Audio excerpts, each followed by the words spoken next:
Selamat pagi Bapak dosen dan teman-teman semuanya. Kami dari kelompok 5 akan membahas mengenai cara penggunaan aplikasi Stata untuk analisis data penelitian. Namun sebelum itu, perkenalkan saya Dita Audita dengan NIM akhir 260 dan rekan saya Jesslyn Tanzil dengan NIM akhir 253 dan Sarifah Nazwa dengan NIM akhir 265.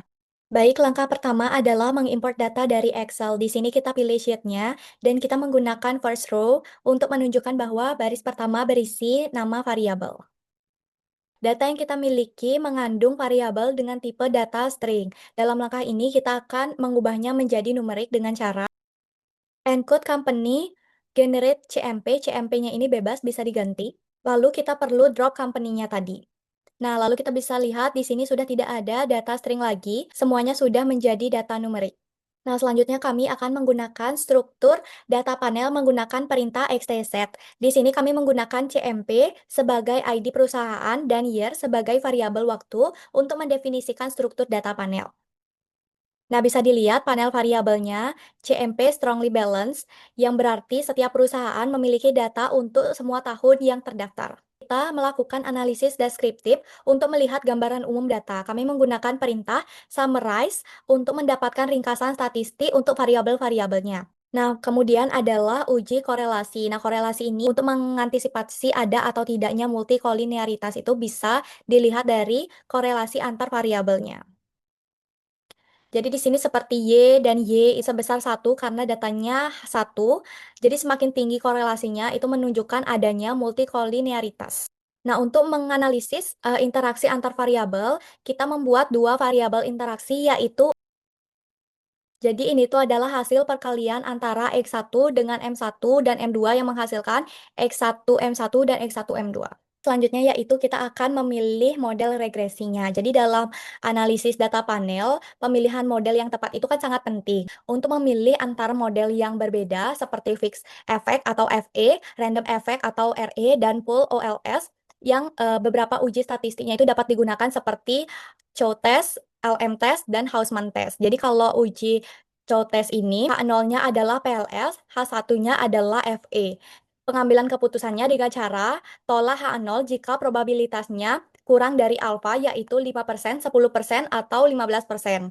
Baik, langkah berikutnya adalah menjalankan uji Chow untuk mendapatkan model regresi yang tepat. Dengan menggunakan perintah xref, kami menguji pengaruh variabel-variabel tersebut terhadap Y dengan model FE. Jadi salah satu yang bisa kita baca di sini yaitu probabilitasnya yaitu sebesar 0,000.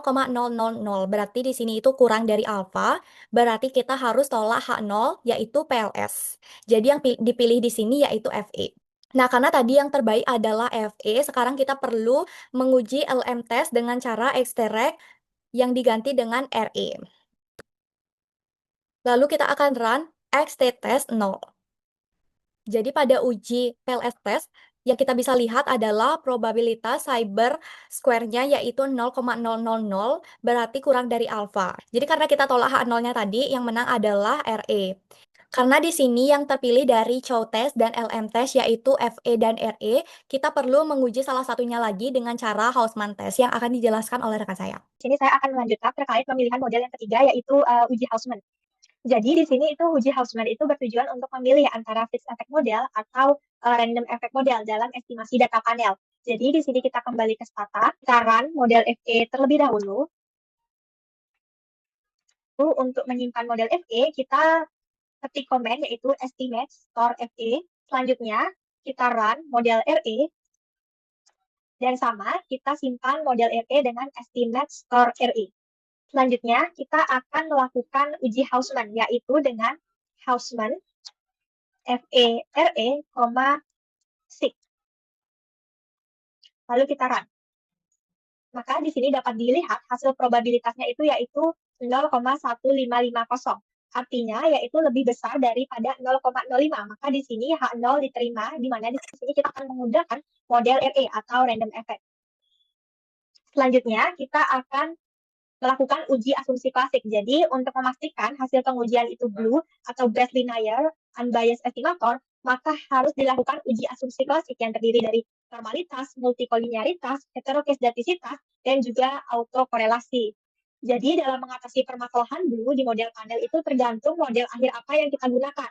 khusus model panel menggunakan random effect, kita tidak perlu menguji atau mengatasi permasalahan blue karena sudah menggunakan metode GLS. Jika model panel menggunakan fixed effects, kita perlu mengkaji dengan robust dan juga GLS. Yang pertama, di sini kita akan melakukan uji normalitas. Jadi, uji normalitas di sini itu opsional karena random effect itu sudah terbebas dari uji asumsi klasik. Jadi, sebenarnya kita tidak perlu melakukan uji asumsi klasik. Jadi, ini dilakukan secara opsional untuk memastikan data kita itu terdistribusi normal atau tidak. Jadi, ini menggunakan uji Shapiro-Wilk digunakan untuk data kecil yaitu 4 dan sampai kurang dari sama dengan 2000. Di sini kita kembali ke stata, LRE terlebih dahulu, lalu kita run untuk menambah variabel error. Lalu kita run uji Shapiro-Wilknya. Nah, maka di sini didapatkan probabilitasnya itu 0,00. Maka di sini disimpulkan bahwa alfa kurang dari 0,05. Maka di sini datanya itu tidak terdistribusi normal. Kedua, kita di sini akan melakukan uji multikolinearitas. Jadi, uji multikolinearitas itu menguji sejauh mana variabel independen atau prediktor dalam suatu model regresi saling terkait atau berkorelasi satu sama lain. Jadi, VIF ini dilakukan setelah melakukan regresi dengan model FE atau model RE. Jika nilai VIF lebih besar dari 10 atau toleransinya itu kurang dari 0,1 atau kurang, di sini adalah mengindikasikan adanya multikolinearitas. Ini kita akan lanjut, yaitu kita run model RE-nya terlebih dahulu, lalu kita run model multikolinearitasnya, yaitu dengan VIF, uncentered. Ini bisa dilihat bahwa nilai VIF-nya itu lebih besar daripada 10. Maka di sini kita akan melakukan centering data, yaitu dengan cara summarize X1, min only. Lalu kita generate untuk generate variabel baru yaitu X1C. Ya, kita bisa summarize M2-nya, lalu generate M2 underscore C, generate. Selanjutnya kita generate, lalu kita run model RE kembali dengan variabel barunya. Maka di sini kita kembali run multikolinearitasnya yaitu VIF uncentered. Nah, bisa dilihat di sini hasilnya yaitu sudah di bawah 10. Nah, nilai VIF kurang dari 10 atau nilai toleransinya itu lebih dari 0,01. Maka dicatatkan di sini tidak terjadi multikolinearitas. Jadi, di sini kita hanya melakukan hingga uji multikolinearitas saja. Sekian dari saya, akan dilanjutkan oleh rekan saya. Terima kasih. Kita lanjut untuk menganalisis regresi moderasi. Jadi sebelum analisis, kita perlu menginstal Outrack 2.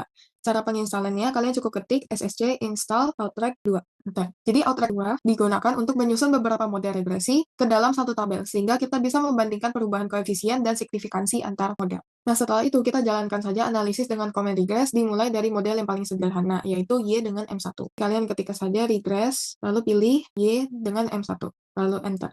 Nah, karena kita ingin membandingkan model ini dengan model lain, hasilnya kita ekspor ke Word menggunakan Outrack 2. Jadi komennya kalian ketik Outrack 2 using MRA. Nah, untuk MRA ini cuma nama file tujuannya saja. Kalau misalnya mau diganti, boleh. Lalu kalian pencet enter. Kalau kalian mau lihat hasilnya, kalian cukup klik MRA doc ini. Nah, ini dia hasilnya. Lalu kita lanjutkan. Untuk menambah variabel baru ke dalam regresi yang tadi, di sini kalian tambah M2 yang sudah disenter, lalu enter. Setelah ini, kalian akan melakukan Outrack lagi, bedanya di belakangnya kalian isi append. Nah, ini supaya model kedua dan seterusnya itu bisa langsung dibandingkan dengan model sebelumnya. Kalian enter saja, terus kalian bisa lihat hasilnya di MRI Doc ini. Nah, ini hasilnya. Langkah ini itu kita bisa lakukan bertahap sampai semua variabel dan variabel interaksinya dimasukkan. Nah, ini hasil dari seluruh model yang sudah disatukan. Nah, jadi cara membaca tabelnya bisa dilihat dari tanda bintang untuk mengetahui apakah koefisien signifikan atau tidak. Jadi, semakin banyak bintangnya berarti semakin signifikan. Sedangkan yang tanpa bintang ini artinya tidak signifikan. Selain itu, bisa lihat juga dari tanda positif atau negatif untuk mengetahui arah pengaruhnya. Jadi, kalau misalnya koefisiennya positif, berarti variabel tersebut itu meningkatkan variabel Y. Sedangkan koefisien yang negatif itu berarti menurunkan variabel Y. Lalu untuk analisis moderasi itu berfokus pada variabel interaksinya. Jika interaksinya signifikan berarti moderasinya terbukti. Nah, contohnya di variabel X1 M1 underscore C ini. Nah, bisa dilihat di sini ada bintangnya. Artinya variabel ini itu signifikan. Di mana M1 ini mempengaruhi hubungan X1 ke Y. Tapi karena koefisiennya negatif, maka semakin tinggi M1,